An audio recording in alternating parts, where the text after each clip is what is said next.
A pedido de vocês, de tempos em tempos, eu trago aqui o Vitor, da Suno Asset, para falar um pouquinho a respeito dos fundos da Suno. E hoje a gente vai falar do Snag 11, um dos fiagros mais populares do Brasil. Tudo bom, Vitor? Tudo bem, Thiago? Obrigado pelo espaço. Estamos aqui para falar um pouquinho desse fundo que recebe tantas perguntas nas redes. Bom, Vitor, fala um pouquinho do que o Snag se propõe a fazer. O Snag se propõe a levar funding, financiamento para o agro brasileiro.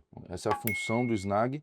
Ele é um fundo híbrido, tem alguns ativos reais, mas majoritariamente empréstimo para que o agro possa fazer investimento de longo prazo, destravar algumas coisas que impedem de ganhar produtividade. Então, essa é a nossa função e posicionamento, ajudar no crescimento do agro brasileiro. Legal, Vitor, fala um pouquinho da estratégia do fundo. O primeiro ponto que chama atenção é a clareza no posicionamento. A gente financia o cliente a aumentar a produtividade dele com mais segurança.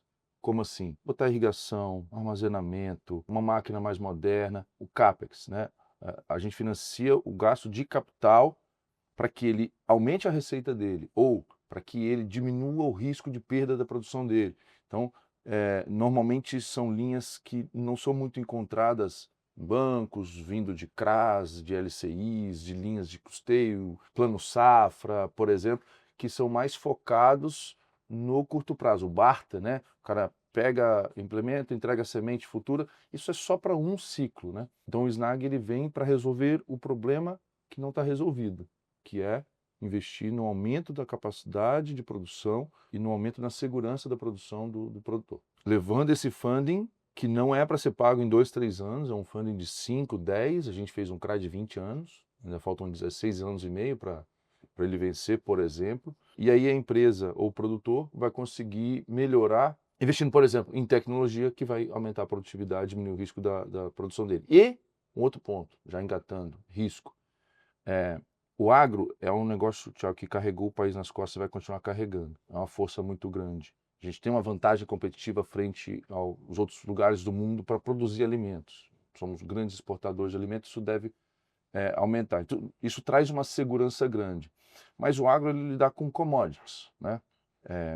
Tanto commodities, adubo é uma commodity e a venda do produto também, a soja, carne, leite, café, suco de laranja, tudo isso é commodity. E o preço das commodities tem uma certa flutuação. Então a gente se posicionou como um fundo high grade, um fundo que faz operações muito bem estruturadas para que a chance de perda na inadimplência seja menor. Não existe garantia no mercado. Se alguém fala assim, tal coisa é garantida, já começa por aí escape. Mas a gente estruturou e as operações foram todas originadas dentro de casa. Todos os CRAs que a gente tem foram originados aqui dentro. Nós fizemos o CRA e a gente detém ou 100% do CRA ou 80%, 90% do CRA, que a gente colocou as garantias que a gente acha que são adequadas, os colaterais que a gente acha que são adequados, o tamanho do LTV. Então a gente originou dentro de casa operações com players que têm vantagens competitivas dentro dos seus segmentos, ou são líderes, ou têm margens diferenciadas por motivos, por exemplo, a Leitíssimo, ela está num setor de leite, que o setor de leite não é conhecido como grande margem, mas ela especificamente vende o litro de leite a mais de R$ 10. Então ela tem margem porque tem marca, porque conseguiu mostrar para o consumidor o valor do tipo de leite que ela vende. Então ela consegue ter uma capacidade de pagamento, ela tem EBITDA, ela tem capacidade de pagamento de dívida diferente dos seus concorrentes. Então são operações singulares, são operações que têm uma relação risco-retorno muito satisfatória. Talvez esse seja um dos motivos para a gente ter um histórico zero de inadimplência desde 2022, quando o fundo começou. Então, posicionamento, né? O que a gente veio resolver, isso reduz o risco. Então, outra clareza na nossa estratégia é trabalhar dentro de operações de baixo risco de crédito através de originação própria. E não bastasse isso, todo mundo pode errar, todo mundo pode fazer uma avaliação errada. Então, contra um erro de avaliação, existe a diversificação. Então, nós temos ali alguns ativos e esses ativos costumam ter um laço muito pulverizado. O CRA da Boa Safra, por exemplo, é um CRA que financia clientes da Boa Safra. Então, às vezes tem 50 clientes de laço, depende do ciclo, né? Tem safra, safrinha, às vezes tem 50 clientes de laço, às vezes tem 250 clientes de laço. E isso vai sendo feito uma revolvência. Então, apesar do CRA ser de longo prazo, o lastro é sempre de curto prazo. A gente está sempre olhando ali a saúde da carteira a cada ciclo. É uma combinação que nos permite ter um bom controle, mas de uma carteira que efetivamente tem uma diversificação muito grande em várias culturas e mesmo em uma só cultura, em vários devedores diferentes. E Vitor, quais são os diferenciais do Snag 11 para os demais Fiagro? Um dos diferenciais que a gente faz mais que os outros é a originação proprietária.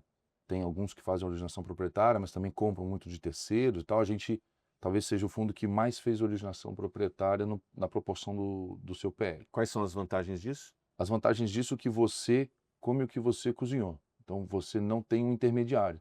Quando você compra um ativo que alguém te vendeu, tem um originador, tem um estruturador, tem um distribuidor e tem você. Então, até chegar em você, boa parte do retorno foi sendo diluído nessa cadeia. Quando você bebe da fonte, além de beber água limpa, além de escolher o tipo de ativo que vai ali, você consegue pegar toda a remuneração que iria para esses intermediários. Segundo ponto aqui, governança e análise de crédito. Governança começa com transparência. Talvez a gente seja mais transparente, não só no Snag, outros fundos que tem. A gente entrega o relatório gerencial, todo mundo entrega. A gente faz uma live por fundo, a gente abre caixinha de perguntas, a gente produz conteúdos, faz a informação chegar, a comunicação não é o que a gente fala, é o que a pessoa escuta. Então, a gente abre no detalhe as operações que a gente tem. E o terceiro custo, além de ter a menor taxa de administração, a menor taxa de performance, porque é zero, é custo de emissão. Custo de emissão não é custo do fundo? É custo do fundo sim. Por quê? Quando você faz uma emissão num fundo a R$100 e custa 5%, o gestor só tem R$95 para investir. E o valor patrimonial no fundo vira R$95. Numa base 10, R$9,50. Quando você faz uma emissão só com os custos essenciais, CVM, advogado, bolsa e etc., você tem dos R$100, você tem R$99,50 para investir. Isso faz a diferença. Por exemplo, o valor patrimonial do Snag, que começou em R$100, foi para R$10, hoje está R$10,30 e poucos centavos. Além de não custar, não jogar o patrimonial para baixo de 10, os ativos que a gente comprou estão sendo avaliados acima daquilo que a gente comprou, acima daquilo que a gente pagou. Então, custo de emissão quase zero, administração barata e performance zero. Juntando isso com todo o arcabouço de governança que a gente coloca à disposição do investidor, isso faz com que o nosso fundo seja melhor avaliado, melhor precificado e seja entre os 3 melhores fiagros em termos de preço, valor patrimonial da Bolsa. E desses 3, só os nossos 2 estão com valor patrimonial acima da sua emissão original. Ter um preço-valor patrimonial quando o valor patrimonial cai é mais fácil. Ter um preço-valor patrimonial compatível quando o valor patrimonial sobe, quer dizer, a minha régua está mais alta do que a régua desse terceiro que está ali no top 3 bem avaliado. Então, é importante também a gente lembrar disso, porque destruir valor para ter o PVP igual é mais fácil do que criar valor e ainda ter que ter um PVP compatível. E é fácil falar de governança corporativa, muitas vezes em termos mais gasosos, mas o difícil é que o mercado reconheça isso, reconheça e pague isso.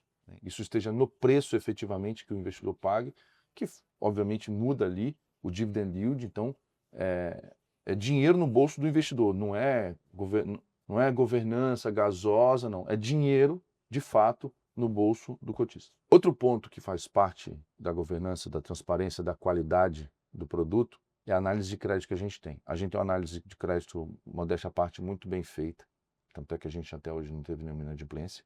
E não basta ser, também tem que parecer. Nós fomos, Thiago, o único fiagro que contratou um terceiro renomado para dar uma opinião sobre a nossa carteira de crédito e colocamos isso no nosso relatório. Nós temos 2 players que nos suportam com informações e um deles é um tanto conhecido, que é a Serasa Experian, uma empresa brasileira com controle até internacional, reconhecida internacionalmente.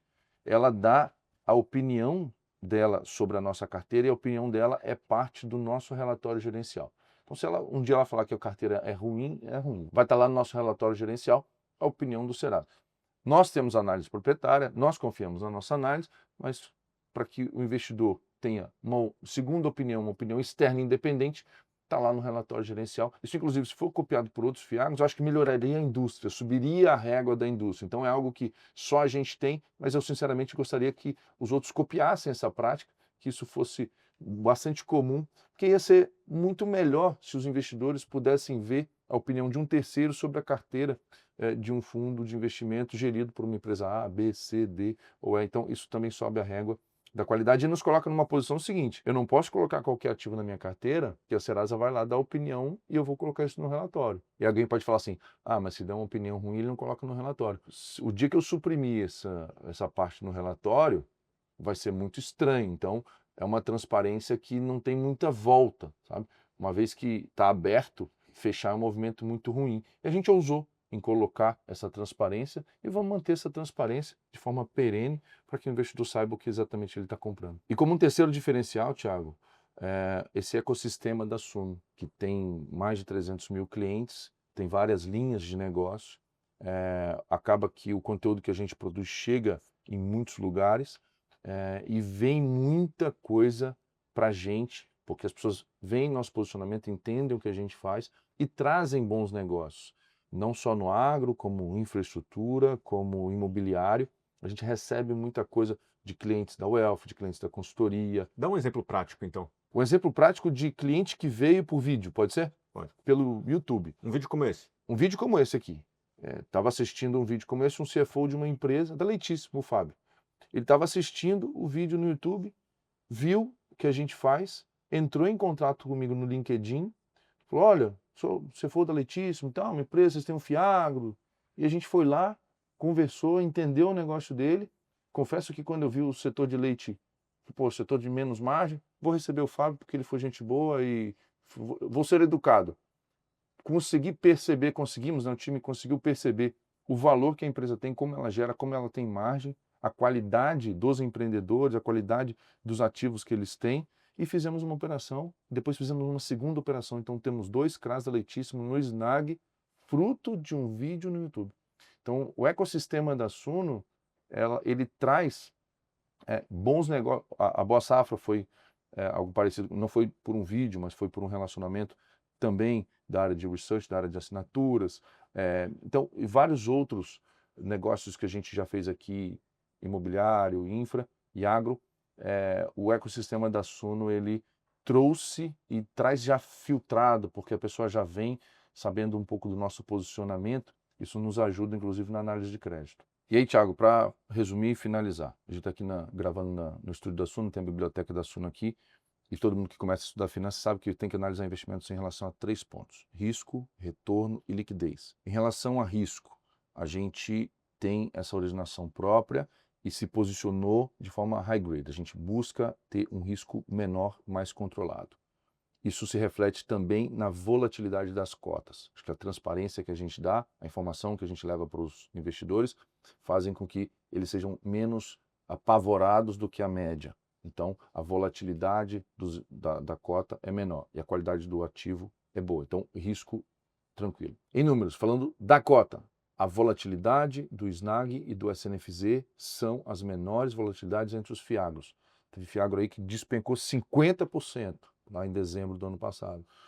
O SNAG caiu um pouquinho, caiu muito menos do que os pares. O SNFZ sequer caiu. Sei lá, caiu 1, 2%. Quase não mexeu. Então, volatilidade, check. Outra parte do risco, que é a parte de dentro do ativo, inadimplência, zero, menor do setor, zero. Vários fundos tiveram problemas, nós tivemos zero de inadimplência. Então, risco, estamos baixo, estamos bem na vertical risco. Retorno, como a gente fez os fundos com uma taxa muito baixa, nós partimos de um capital maior do que os nossos concorrentes. Então, a gente não começou o fundo destruindo os 4, 5, 6%.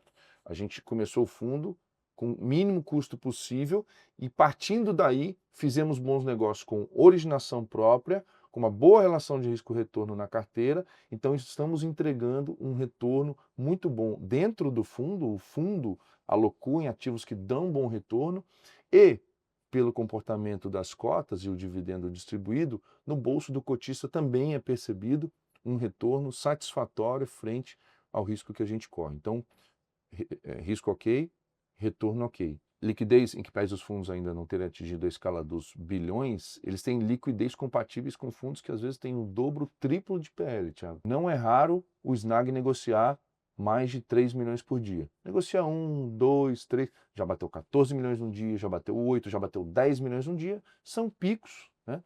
Mas é muito para um fundo do tamanho do PL que tem. Então, o investidor que vai investir 10 mil reais, que vai investir 100 mil reais, que vai investir 1 milhão de reais, ele não vai ter nenhuma dificuldade de investir e também não vai ter nenhuma dificuldade de desinvestir. Putz, precisei vender aqui porque tem que 50 mil reais para pagar aqui, para pagar colar.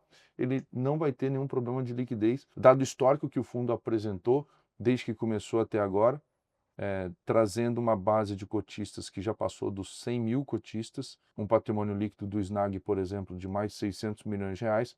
Então, liquidez, ok.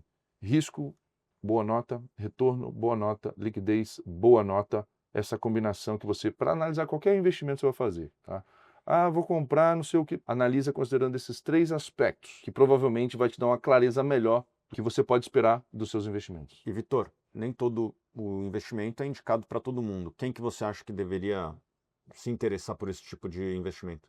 Olha, todo investidor que tem perfil para ter algum ativo de renda variável na carteira, são os moderados, os arrojados e até os conservadores numa escala menor da sua carteira, podem considerar ter o Snag e o SNFZ na carteira. Porque, apesar de suas cotas serem consideradas renda variável, conceitualmente são, eles apresentam uma volatilidade muito abaixo da média das alternativas de renda variável e um retorno compatível. Os fundos investem num setor que é extremamente competitivo globalmente. O agro brasileiro é globalmente bem posicionado e competitivo e tem vantagens comparativas. Não é assim quando a gente aprende, vou escolher uma empresa, quais são as vantagens comparativas, vantagens competitivas dessa empresa? Isso é muito importante para o investidor. Então, para quem que é? Para todo mundo. Para todo mundo, dependendo, obviamente, do tamanho. O investidor mais arrojado pode ter mais, o investidor mais conservador tem um pouco menos, mas todo mundo pode ter um pouco de Snag e SNFZ na carteira. Por que ter os dois, inclusive? A gente está falando mais de Snag, mas colocando aqui a FZ como uma alternativa. O SNFZ ele tem como estratégia investir nas terras. O Snag tem como estratégia emprestar dinheiro. Os dois são fundos híbridos, mas um majoritariamente crédito, Snag, e outro majoritariamente terras, SNFZ. Um é para pegar a valorização dessas terras, é ganho de capital a médio e longo prazo, em que pese o yield dele está bastante interessante também, SNFZ. E o Snag é um fundo que busca entregar uma rentabilidade acima do CDI, isenta de imposto de renda, e tem ali um pouquinho de imóveis que também tendem a se valorizar a médio e longo prazo. Então, para finalizar, é só para quem curtiu o vídeo. Quem não curtiu o vídeo não é para quem não pode comprar Snag 11. Vitor, falando de futuro do fundo, né, os fundos listados, eles são dinâmicos, né, os fundos imobiliários, os fiagros, os fundos de debênture de infra, até um pouco diferente das empresas, eles são até mais dinâmicos em termos da composição dos seus ativos, porque eles vão crescendo e vão emitindo novas cotas, e por conta disso eles vão entrando em novas operações. Então, muitas vezes a fotografia que você vê hoje de um fundo listado, daqui 1, 2, 3 anos, provavelmente a carteira vai mudar um pouco, porque novos ativos vão entrar, às vezes até ativos antigos vão ser vendidos. Mas é importante que o fundo siga uma certa linha de raciocínio. Como que você vê esse futuro do Snag 11? Por ser um fundo de crédito, crédito vence, né? A operação volta e a gente tem que alocar o capital em outra operação. O rendimento é distribuído, mas o capital é reinvestido. E sim, essa carteira ela vai ter uma revolvência, ela vai sempre estar se renovando. Eu vejo isso como saudável, porque a gente pode ir direcionando os recursos para aquilo que tem, naquele momento, naquele cenário, uma boa relação risco-retorno. A gente está olhando para frente agora, Thiago, a gente está gostando muito de olhar os projetos que tem de irrigação pela frente. Talvez, pensando em futuro, a gente deva crescer mais nessa vertical de irrigação. É uma vertical que diminui muito o risco do produtor, é uma vertical que aumenta a produtividade do produtor e é algo que diminui bastante o risco de crédito, porque você dá dinheiro para o cara aumentar a produção dele e diminui o risco dele perder a produção dele. Então, é algo que, por exemplo, para o próximo passo, daqui mais 3 anos, 4, 5 anos, acho que a gente vai estar sempre olhando quais são as operações de melhor relação risco-retorno. Isso a gente consegue fazer porque a gente está conectado de verdade com a agro, a gente consegue ler como o agro está se comportando, para onde o agro está indo. Isso é muito importante para não ir na contramão, não ir na direção errada, e é assim que eu vejo a carteira no futuro, mantendo uma linha high grade, uma linha de baixo risco de crédito, porque o agro tem volatilidade, né, é uma natureza do agro, então a gente quer operar, e ele é muito grande, você não precisa pegar todos os aspectos do agro, tem um cara mais arriscado, um cara menos arriscado. É mais de R$ 1 trilhão isso aqui. Então você consegue operar nessa banda de baixo de risco aqui, fazendo muito boas operações. Então acho que o futuro do Snag está aqui, nessa camada mais baixa de risco, mas ampliando a diversificação das suas operações, fazendo operações cada vez mais diferentes umas das outras para trazer diversificação dentro desse aspecto de menor risco da carteira. E a consequência disso é a gente expandir as geografias, né? Fazer mais coisa no Sul, mais coisa em Minas, mais coisa no Mato Piba, mais coisa no Mato Grosso do Sul, Goiás e Tocantins, e ir para outras, entrar em outros biomas, por exemplo, porque você vai diversificando cada vez mais geograficamente, você vai diversificando de cultura. Quando você diversifica de cultura, só a soja que ela é produzida em quase todo o país. Se não me engano, 14 estados. As outras culturas, elas são mais regionais. Se eu quiser falar de café, você vai falar de Minas, um pouquinho de São Paulo, Espírito Santo, Rondônia. Se você for falar de suco de laranja, você vai ficar restrito a uma região. Se você for falar de uva, manga, frutas, você vai para o Vale do São Francisco. Então, quando você pega uma cultura, você acaba fazendo bastante operações em uma região específica, com exceção da soja, as outras culturas são assim. Então, quando você diversifica de cultura, a diversificação geográfica ela é natural. Isso a gente tem bons olhos, e inclusive, Thiago, na formação da equipe, a gente tenta buscar pessoas com esses skills diferentes para que a gente tenha uma complementariedade de inteligência que vai resultar numa carteira diversificada, que vai resultar num risco menor para o cotista. Vitor, para finalizar, quem quiser acompanhar o Snag 11, como é que faz? O caminho para investir no Snag é simples. Abrir o app de qualquer corretora que tem acesso a ativos em bolsa, buscar Snag 11, SNAG 11, decidir ali quanto vai comprar e investir no agro brasileiro. Essa é a forma mais simples de você investir. E quando você investe, acho que é a forma de te obrigar a acompanhar de fato, buscar mais informações, e aí temos todos os canais da Suno aqui à disposição para tirar as dúvidas das pessoas. Tem o nosso site disponível aqui nesse link, e as nossas redes também, @SunoAsset, @Vitor Lopes Duarte. Abrimos sempre caixinhas de perguntas para tirar as dúvidas dos investidores. Mensalmente tem um relatório gerencial bastante detalhado para não faltar nenhuma informação para você, investidor, saber exatamente no que você está investindo. Você está investindo na força do agro brasileiro, mas como, quais ativos, por quê, onde, qual o retorno, qual o risco de cada um, está tudo isso aberto no nosso relatório gerencial. Beleza, vou pedir para colocarem aqui o último relatório gerencial. Muito obrigado, Vitor. E qual o próximo fundo da Suno Asset que você gostaria que eu trouxesse aqui? Bota aqui nos comentários que a gente vai trazer. Beijo grande.